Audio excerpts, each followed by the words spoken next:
ఇప్పుడు ఇరాన్ ఏం చేయబోతుంది? అట్లాగే చైనా, రష్యా ఏం చేయబోతాయి? ఎందుకంటే ఇరాన్ మొన్నటి వరకు ఏం చెప్పిందంటే మా దేశం మీద అమెరికా గాని అటాక్ చేస్తే తీవ్ర పరిణామాలు ఉంటాయని ఇరాన్ చెప్పింది. అట్లాగే హిజ్బుల్లా, తర్వాత యెమెన్‌లో హౌతీలు, షియా మిలిషియా గ్రూపులన్నీ కూడా హెచ్చరించాయి.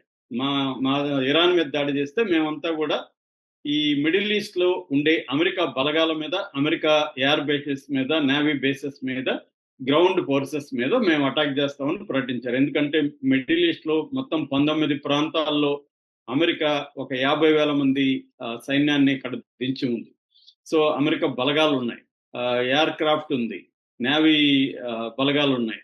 సో, వీటన్నిటి మీద ఇప్పుడు ఇరాన్ దాడి చేస్తుందా? తన ah, hmm, axis of resistance అంటే హిజ్బుల్లా, హౌతీలు వీళ్ళ ద్వారా తన మూకుమ్మడి దాడి చేస్తుందా?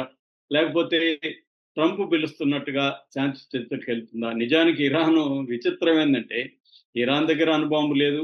ఇరాన్ ఎన్‌పిటిలో నాన్ ప్రొలిఫరేషన్‌లో సంతకం చేసింది. ఇంటర్నేషనల్ అటామిక్ ఎనర్జీ ఏజెన్సీ తన దేశంలో ఇన్స్‌పెక్షన్‌కి ఇరాన్ ఒప్పుకునింది. వాళ్ళు ఇన్స్‌పెక్షన్ చేస్తూనే ఉన్నారు. మరోవైపు 2015లో ఈ ఒక ఒప్పందాన్ని కూడా చేసుకున్నారు.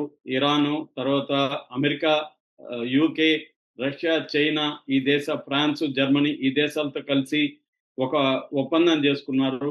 ఆ ఒప్పందం నుంచి బయటకు వెళ్ళింది ట్రంపే. మళ్ళీ ఇప్పుడు చర్చలకు పిలుస్తుంది ట్రంపే జూన్‌లో. ఆ చర్చల్ని 5 సార్లు ఇరాన్‌కి సంబంధించిన ఫారెన్ మినిస్టర్ అబ్బాస్ అరాగ్చి వెళ్ళాడు. 5 సార్లు అయిపోయి ఆరోసారి జూన్ 15 ఉంది.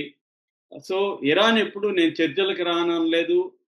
మీరు నా దేశంలో వచ్చి ఇన్స్‌పెక్ట్ చేయొద్దని అనలేదు. అన్నిటికీ ఓకే చెప్తుంది ఇరాన్. కానీ ఆ చర్చలు జరగనీయకుండా జూన్ 15 ఆరవసారి చర్చలుంటే అటాక్ చేసిందెవరు? ఇజ్రాయెల్. ఇజ్రాయెలు తమ దేశంలో అణుబాంబును డెవలప్ చేసుకుందని వార్తలొస్తున్నాయి. ఇజ్రాయెల్ ఏ నాన్ ప్రొలిఫరేషన్ ట్రీటీలో గాని, ఏ ఒప్పందంలో గాని భాగం కాలేదు. ఏ అంతర్జాతీయ సంస్థల్ని తమ దేశంలో అలో చేయలేదు ఇది చేయడానికి. అంటే ఎవరిక్కడ దోషి? క్లియర్‌గా అమెరికా, ఇజ్రాయెల్ దోషులు. ఇరాన్ బాంబు లేని చోట 2 బాంబులున్న దేశాలు వచ్చి అటాక్ చేసి, నేను నీ మీద అటాక్ చేశాను కాబట్టి ఇప్పుడు నువ్వు నా శాంతి కోసం రా అని పిలవడం అయితే, ఇంతకంటే విచిత్రము, ఇంతకంటే ఘోరమైన, దుర్మార్గమైన విషయం ఏముండదు. నేను నీ ఇంటి మీదకొచ్చి కొట్టి, దాడి చేసి, ఇప్పుడు నువ్వు నా టేబుల్ దగ్గరికి రా మాట్లాడుకుందాం శాంతిగా అని పిలిచినట్టే ఉందిది. సేమ్ ఇప్పుడు ట్రంప్ అదే చేస్తున్నాడు. అయితే ఇది ప్రపంచవ్యాప్తంగా ఇప్పుడు ట్రంప్‌కి ఎదురులేని పరిస్థితి అయితే ఉంది. ఇప్పుడు ఇరాన్ ఏం చేయబోతుంది అనే దాన్ని బట్టి థర్డ్ వరల్డ్ వార్ వస్తుందా లేదా అనేది మనకి అర్థమవుతుంది. ఎందుకంటే ఇరాన్ గాని సైలెంట్‌గా ఉన్నా, ఇజ్రాయెల్ సైలెంట్‌గా ఉండదు. ఇజ్రాయెల్ అటాక్స్ కంటిన్యూ చేస్తూనే ఉంటది.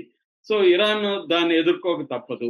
ఇరాన్ ఏం చెప్పింది ఇప్పుడు కూడా, మీరు ఇజ్రాయెల్‌ని ఆపండి. మేము శాంతి చర్చలకు వస్తామని చెప్పింది. మీరు ఒక పక్క మా మీద దాడులు చేస్తా నన్ను శాంతి చర్చలకు రమ్మంటే ఎలాగా అనేది ఇరాన్ చెప్తుంది. అది న్యాయమైన విషయమే కదా! నా ఇంటి మీదకి నువ్వు దాడి చేస్తా వచ్చి నీతో నేను ఎలా శాంతి చర్చలకి రావాలి? ముందు దాడులు ఆపండి అని కాదు చెప్పింది. అది కూడా చేయకుండా ఒక పక్క దాడులు చేస్తూ, ఒక పక్క వాళ్ళ సార్వభౌమాధికారాన్ని బ్రేక్ చేసి వాళ్ళ దేశంలోకెళ్ళి ఎప్పుడూ వేయని బాంబుల్ని వేస్తూ, ఇప్పటివరకు ఈ బాంబ్ అనేదాన్ని జీబీయూ అనేదాన్ని అమెరికా ఎక్కడా ప్రయోగించలేదు. ఫస్ట్ టైమ్ చరిత్రలో అది కూడా 6 బాంబుల్ని ప్రయోగించింది. సో, ఇది ఫస్ట్ టైమ్.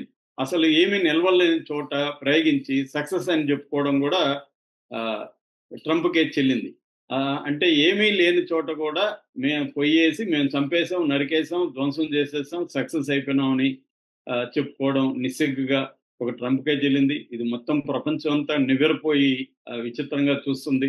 వీడెవడురా ట్రంప్ అసలు వీడు ఎంత ఘోరంగా బిహేవ్ చేస్తున్నాడని. అమెరికా ఏం చేసుకోలేకపోతుంది. మిగతా దేశాలు కూడా ఏం చేసుకోలేకపోతున్నాయి.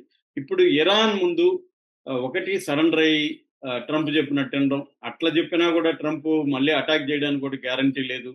అందుకని రెండోదేందంటే రహస్యంగా అణుబాంబు తయారు చేసుకోవడం. ఎందుకంటే అణుబాంబు గాని ఉంటే ధైర్యం చేసేవాళ్ళు కాదు. ఇప్పుడు పాకిస్తాన్ మీద